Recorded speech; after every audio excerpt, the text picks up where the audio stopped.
In a small workshop in Anaheim, California, chalk lines stretched across a concrete floor, not architectural plans, but the blueprint of rebellion. Under fluorescent lights, a maverick mechanic worked through nights, secretly supported by General Motors, despite their public stance against racing. His radical design placed drivers next to screaming V8 engines, with exhaust headers passing inches above their legs. This wasn't just another fast car. This was Detroit's secret weapon, the Bill Thomas Cheetah.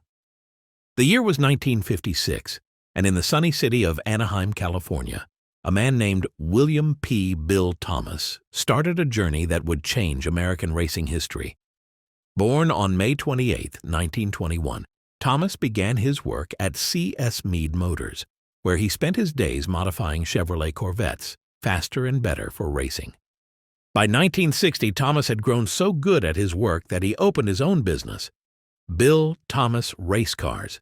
His skill caught the eye of General Motors, who asked him to work on their new Chevrolet Corvair. Thomas wasn't just good with one type of car.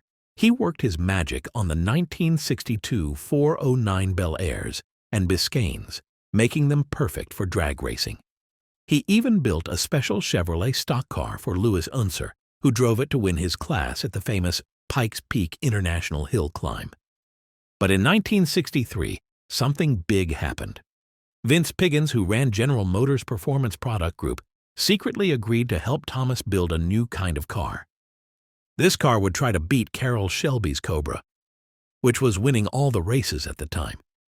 Thomas didn't work alone. He had help from Don Edmonds, his main car builder, and money from John Groh, who owned a Chevrolet dealership in Rialto, California.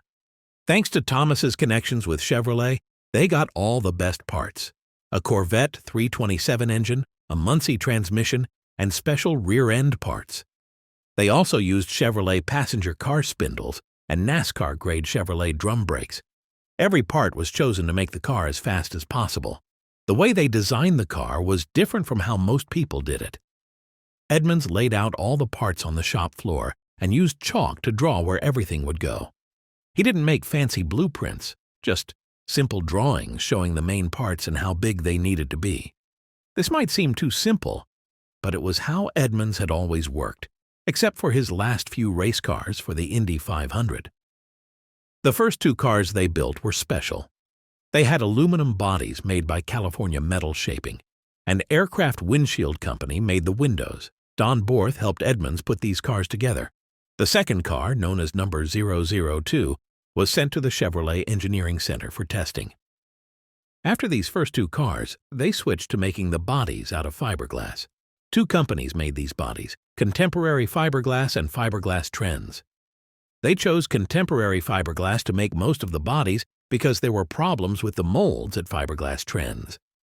Later, Fiberglass Trends made their own version called the GTR, which people used for drag racing. The way they built the Cheetah's frame was special too. They used strong tubes called Dom chromoly tubing and welded them together with a special P and H mining DAR 200 welder. But what made the Cheetah really different was where they put the engine. Instead of putting it all the way in front like most cars, they put it so far back that it connected right to the rear wheels.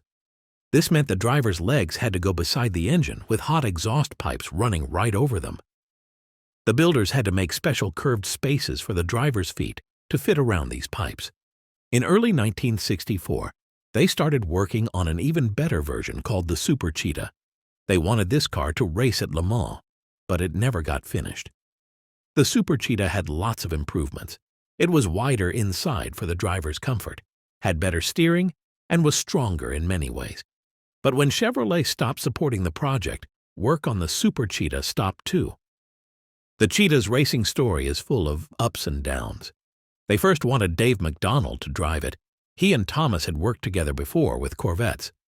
But McDonald chose to drive for Carroll Shelby instead, and sadly, he died on May 30, 1964, racing at Indianapolis. The car was supposed to have its first race at the 1963 Los Angeles Times Grand Prix, but it crashed during practice with Don Horvath driving. They had to replace its aluminum body with a fiberglass one. When it finally raced at Riverside International Raceway on February 1st, 1964, with Jerry Titus driving, it crashed again when a water hose came loose and made the car slide off the track. But not all races ended badly. Jerry Titus kept racing the car through 1964, and he wrote good things about it in Sports Car Graphic magazine. Later, Jerry Enton bought the car, it was number 58, and won some races with it. This same car even appeared in a movie with Elvis Presley called Spin Out. The third Cheetah, owned by Ralph Salyer, became a winner. They took its roof off to make it a roadster, and with help from mechanic Gene Crow, it won 11 races between 1964 and 1965. People called it the Crow-Sal Cheetah, mixing the names Crow and Salyer. They had to take the roof off because the driver would get too hot from the engine heat. The Cheetah had some big problems that made it hard to race. The driver's seat would get very hot because of the engine and exhaust pipes being so close. The engine would also get too hot because there weren't enough holes to let the hot air out. They tried fixing this by using a bigger radiator from a Pontiac NASCAR and cutting holes in the hood. They even tried using a rope across the hood to help pull hot air out. The car was also hard to drive fast around corners because the frame wasn't stiff enough. This happened because they first designed it to be a show car, not a race car. When drivers would accelerate hard, the rear wheels could point in the wrong direction, making the car very hard to control. Even good drivers like Jerry Titus had trouble with this. Things got worse in 1964 when racing rules changed. Instead of needing to build 100 cars to race officially, companies now had to build 1,000 cars. This was too many for Thomas's small company, so Chevrolet stopped helping with the project. Around this time, race cars were also changing. Most fast cars were putting their engines behind the driver, which made the Cheetah's design look old-fashioned. The final blow came on September 9, 1965, when Thomas's factory burned down. He decided to stop making Cheetahs and worked on other projects instead, like helping build special Nicky Chevrolet Camaros.